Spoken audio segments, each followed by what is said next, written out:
আসসালামু আলাইকুম। আজ আলোচনা করব সূরা ফাতিহা নিয়ে। এই সূরাটির সরল তর্জমা এবং সংক্ষিপ্ত ব্যাখ্যা করার চেষ্টা করব ইনশাআল্লাহ। আমি মোহাম্মদ মোশাররফ হোসাইন, আমার সাথেই থাকুন। বিসমিল্লাহির রহমানির রহিম। পরম করুণাময় দয়ালু আল্লাহর নামে শুরু করছি। আলহামদুলিল্লাহি রাব্বিল আলামিন। সমস্ত প্রশংসা সেই মহান আল্লাহর জন্য, যিনি বিশ্ব জাহানের প্রতিপালক। আল্লাহ তাআলার বিশ্ব শুধুমাত্র এই পৃথিবী নয়, এছাড়া আরও অনেক বিশ্ব রয়েছে, সে কথাই এখানে বোঝানো হয়েছে। আর রহমানির রহিম, যিনি পরম করুণাময় দয়ালু। এখানে রহমান এবং রহিম দুইটি শব্দ বলা হয়েছে। রহমান অর্থ দয়ালু, রহিম শব্দের অর্থ দয়ালু। রহমান হচ্ছে দুনিয়ায় হিন্দু, বৌদ্ধ, খ্রিস্টান, মুসলিম সকলের প্রতি দয়ালু। যারা আল্লাহকে মানে না তাকেও আল্লাহ রিজিক দিচ্ছে, খাওয়াচ্ছে।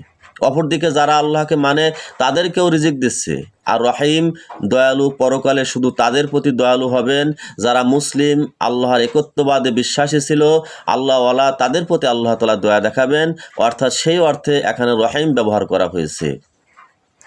মালিকি ইয়াউমিদ্দিন, যিনি বিচার দিনের মালিক, অর্থাৎ হাসরের ময়দানের মালিক।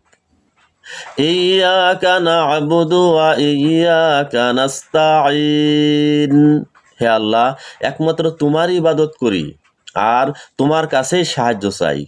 অর্থাৎ শুধুমাত্র ইবাদত পাওয়ার উপযুক্ত আল্লাহ, তাকে ইবাদত করতে হবে এবং সাহায্য শুধুমাত্র আল্লাহর কাছেই চাইতে হবে। আল্লাহ তাআলাই একমাত্র সাহায্যকারী। ইহদিনাস সিরাতাল মুস্তাকিম, হে আল্লাহ, আমাদেরকে তুমি সরল পথে চালাও। সিরাতাল্লাযিনা আন'আমতা আলাইহিম, তাদের পথে চালাও যারা সরল সঠিক পথে চলেছে, তোমার প্রিয় বান্দা, তাদের পথে আমাদেরকে চালাও।